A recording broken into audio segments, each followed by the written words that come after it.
All right, we got a 12 by 14, dug down about 8 inches. We got a 4-foot walk path.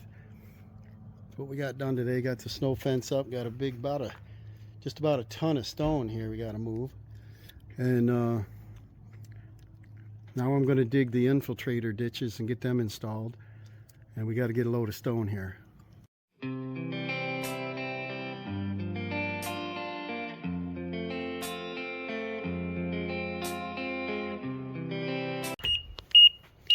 We're checking the level. This patio is within about 1 inch.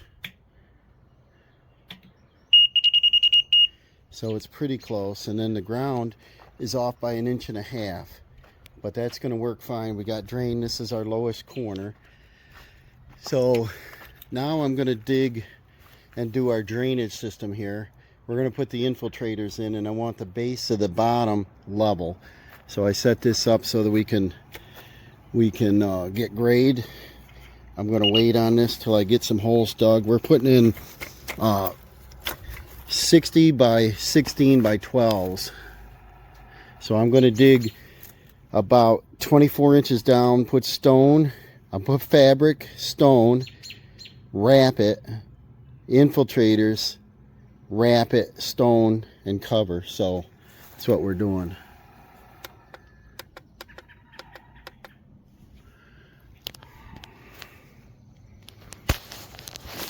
All right, I'm gonna dig and set the chambers in that lowest corner, and I'll set this up on time lapse.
Okay, now I got my pit. It's just about level. I'm going to rake it off, get it smooth. We're going to put stone in there.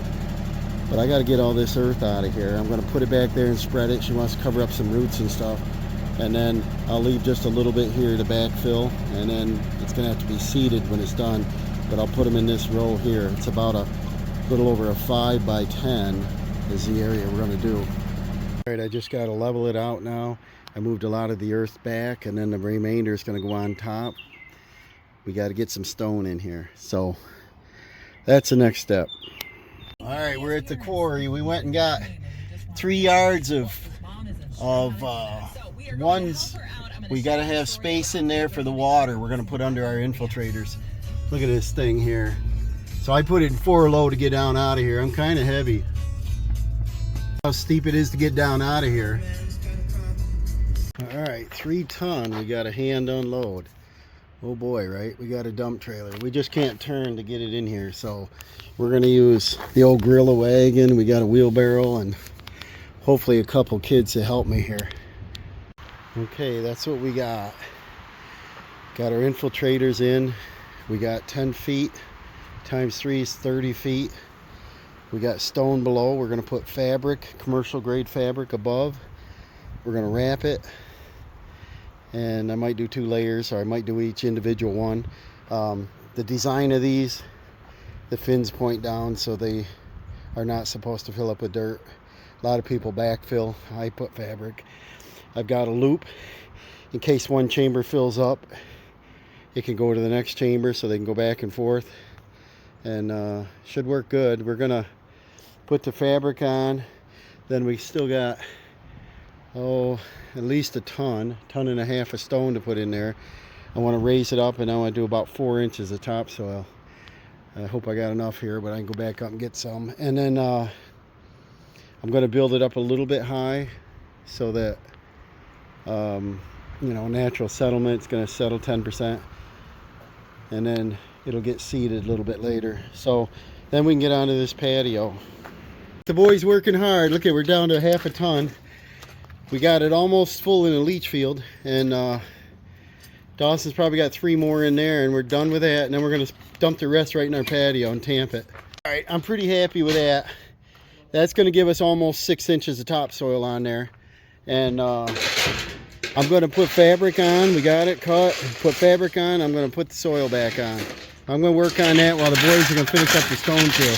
They're going to put them right in here and start getting this built up. Getting the base pack down.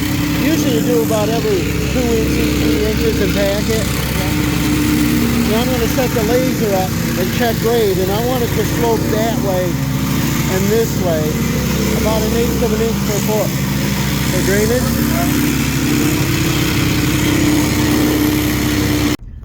All right, we're back for another load of stone. Look how steep this is. It just rained. See how slippery it's going to be coming out of here today. You had to use 4 low, put your brakes up, digital brakes up on 10 to come out of here in low range, because you want to slide right out into the road down there. So let's see where the big loader is. I want to see if I can get some stone. I got to see, it looks like he's got some sand over there, so that's what I'm going to want to get next load. We'll get this project done.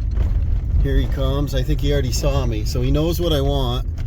Talked to him a couple minutes yesterday.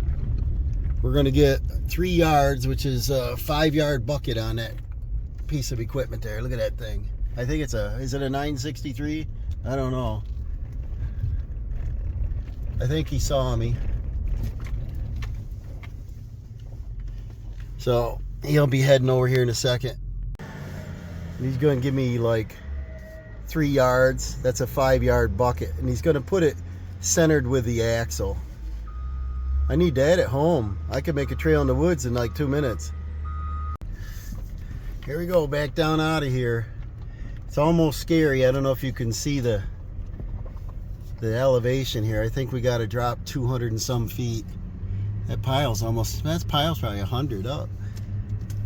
So low, brakes on 10, and low and 4-wheel drive. So yesterday I come out of here, I got right about to the gate, and a big 10-wheeler pulled in, and I was like, whoa.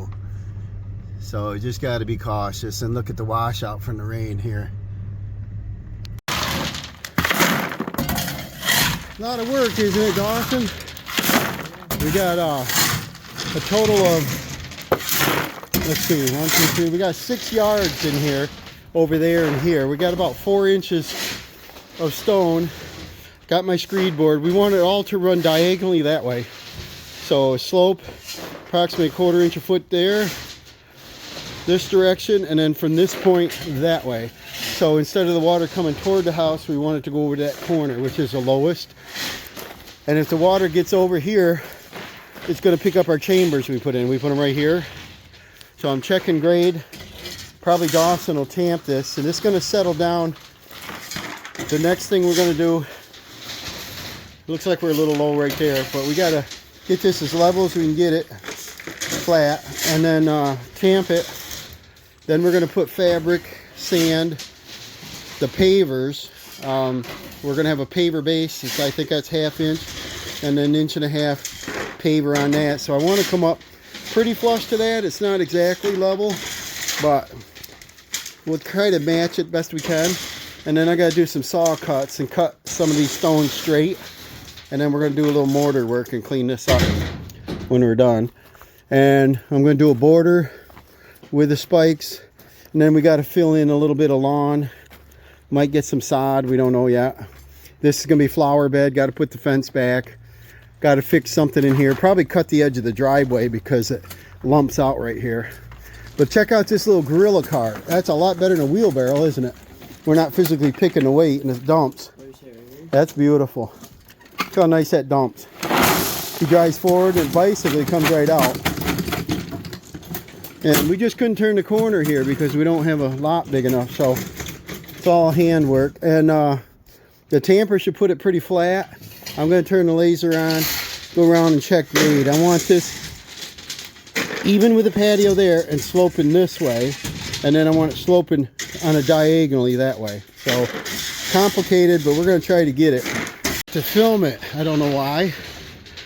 They had a lamp post here. The wire was underneath the siding over there and right on the surface. First hunk with a backhoe, 1 inch down, I hit that wire and cut it. So we got rid of that lamp post, but it also came out of the bottom of the lamp post and fed the garage and that metal conduit over there. So I replaced that with an expander, new wire all the way over, and I made a junction box on the siding over here. And it's buried and it comes up closer to the surface here, but this is a flower bed. And wire's just hanging under there. So we did better than they did. And we got a connection. It's waterproof right there, all the way to the garage. And when we hunked that out, Dawson used the thumb on the backhoe there to pick up that big hunk of concrete. It grabbed a hold of the electric box right there, ripped it right out. So I put in a double box, and there's a lot more room for junction in there. So we're all fixed up with that. And we'll get down here and look. You see that? We got to have a natural slope heading away. And it looks like we got a nice drop that way. Then we got to check this way. And I'm leaving that corner over there low on purpose because that's where we want it to go. And that plate tamper is going to get it super smooth anyway. And then when we put the sand down, we're going to use that 12-foot screed board to finish it off. And then I got to do the border and stuff. So I got to add some soil around. And I knew that. It's just, it kept caving away. So I overcut it by about 6 inches on purpose. More fixing to do. But we got plenty of soil up here on the property we'll probably end up using. And then I might get some rolls of sod and just do this back area so she can have a picnic area. It's not muddy, you know. And then right here, the blacktop, the driveway needs a little bit of work, but it comes over and then it jumps and it lumps. So I'm going to cut that off straight. We'll do the patio straight, and then we'll probably get a couple bags of cold patch and clean this corner up.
we've got a pitch in our lowest corners in front of the tamper, and that we put our 12-foot aluminum screed on there, and that is really awesome, isn't it, Dawson? Yes, sir.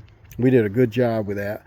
So we're going to come out 12 feet, 14 feet, come back, and 4 feet, and then we got to cut the pavement here, or the stones. Got to do my edging, and then if afterwards we're going to have to fill with some soil. But there's some seeding to do. There's a whole bunch of stuff up there. Build a two retaining wall, one for both of them for flower beds, and it would look good to have another one right here, wouldn't it? That's a good idea right here. That would be sharp. And then we got to replant. There's a lilac bush we got to replant because I had to take it out to get through here. We got to put the fence back together. I got to get a load of sand, screed it. I got to get my paving pads, and then I got to put my pavers down and my edging. Got a lot of work here yet, guys. And this is our 3rd day, right? But we got all of our drainage in. We got all our rock in, and that is 6 yards. What number? Number 1 stone, and there's no dirt in it, so they're not really washed, it's not but they're like screened. Crusher one. No, that's got For a lot. sure, because you want the gaps for the water. Right. So if she gets groundwater, which she gets a lot right here in the little dip, that the water's going to run away, and then anything that percolates underneath it's going to go down and be able to fill that cavity. Infiltration. So I'm kind of excited here. It's looking good. Got a little bit of rain today. We ripped out a wire, but we got that all repaired, and we're all back in business. No, this works now. Oh, it does? Yeah, look it. I got the electric on. So open it back up and click the door, and then just hit the close. We're in business now. Oh, yeah, I put in a double outlet. So, because I needed a bigger hole to get my hand in there. So, hold on a second. Hold on. The sensors work? Yeah. Awesome. Grab that board. Throw that in the bucket. I need that to load up tomorrow. But we're all set, guys. We're going to get another run tomorrow. I only get Dawson for a little bit after school if he can help. I need somebody during the day. We're getting into that time of year again. So we saved a lot of flowers. We didn't hurt them.